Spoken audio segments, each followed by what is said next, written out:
would never happen. It's a war the Russians tried repeatedly to settle on terms that were very, very beneficial to Ukraine and us. The major thing they wanted was for us to keep NATO out of the Ukraine. The big military contractors want to add new countries to NATO all the time. Why?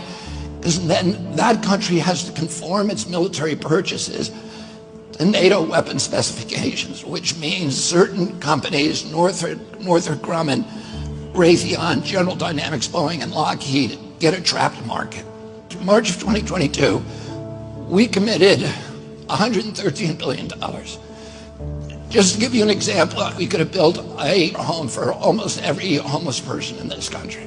We then committed another $24 billion since then, 2 months ago, and now President Biden's asking for another $60 billion. But the big, big expenses are going to come after the war, when we have to rebuild all the things that we destroyed. Mitch McConnell was asked, can we really afford to spend $113 billion to Ukraine? He said, don't worry. It's not really going to Ukraine. It's going to American defense manufacturers. So he just admitted it's a money laundering scheme. And who do you think owns every one of those companies? BlackRock. So Tim Scott, during the Republican debate, said, don't worry, it's not a gift to Ukraine, it's a loan. So raise your hand if you think that that loan's ever getting paid back. Yeah, of course it's not. So why do they call it a loan? Because if they call it a loan, they can impose loan conditions. And what are the loan conditions that we impose on?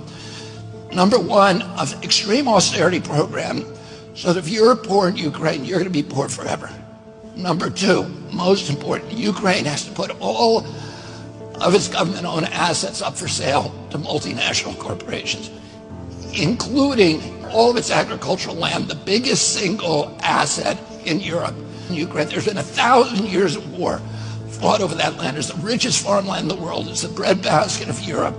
500,000 kids almost, Ukrainians, have died to keep that land as part of Ukraine. They almost certainly didn't know about this loan condition. They've already sold 30% of it. The buyers were DuPont, Cargill, and Monsanto. Who do you think owns all of those companies? Yeah, BlackRock. And then in December, President Biden gave out the contract to rebuild Ukraine. And who do you think got that contract? BlackRock. So they're doing this right in front of us. They don't even care that we know anymore, because they know that they can get away with it. And how do they know that? Because they have a strategy. And that strategy is an old strategy, which is they keep us at war with each other. They keep us hating on each other.